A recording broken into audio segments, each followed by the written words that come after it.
मंडळी नमस्कार. गाडगे साहेबांचे प्रथम आभार मानतो आणि खिलार शेतकरी शान परिवारमध्ये सर्वांचं स्वागत करतो. ही बोलायची वेळ नव्हती किंवा हे मला बोलायचं नव्हतं किंवा हे सांगायचं नव्हतं. कारण का आपण आयुष्यामध्ये जगत असतो, सक्सेस होत असतो किंवा त्या टोकाला जात असतो.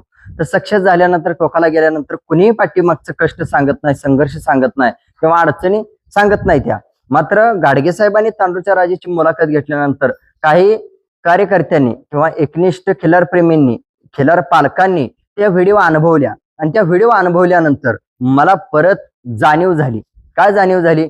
तर आपण जो केलेला संघर्ष आहे तर तो खूप महत्वाचा होता. आपण जे केलेलं कष्ट आहे ते खूप महत्वाचं होतं. आपण जो दिलेला वेळ आहे तो खूप महत्वाचा होता. आपण जो विचार केलेला आहे तो खूप महत्वाचा होता.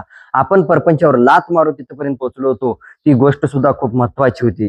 आणि मी आज घरच्या माणसांना, घरच्या नात्याला ओलांडून मी तिथे गेलो होतो, ते सुद्धा खूप महत्वाचं होतं. माझ्या लेकरांना कधी लक्ष दिलं नाही, ते सुद्धा खूप महत्वाचं होतं. आई वडील माझे सांगत होते, ते सुद्धा खूप महत्वाचं होतं.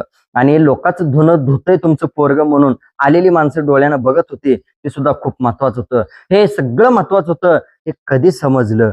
तर आलेल्या माणसांनी, बघितलेल्या माणसांनी अनुभवलं की खिलार शेतकरी शान परिवारनं तांडोर हे गाव महाराष्ट्रात कुठेही माहीत नसताना ते तांडोर पेरलं.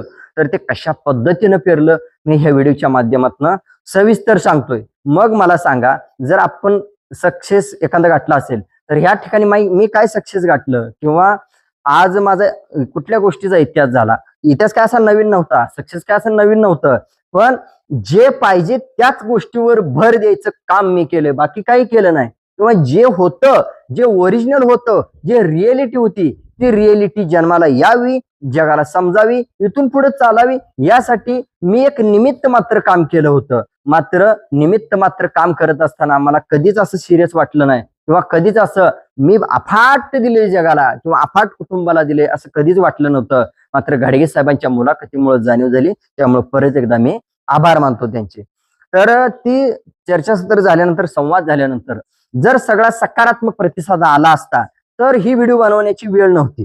तिथून नकारात्मक प्रतिसाद आला किंवा काही लोकांनी त्यांचं मत मांडलं, त्यांचा गैरसमज होता. कारण ती कधी इथं पोचलेले पण नाहीत, कधी आलेले नाहीत किंवा समोर कधी गाठीभेटी झाली नाही, कधी रुपयाचा व्यवहार नाही.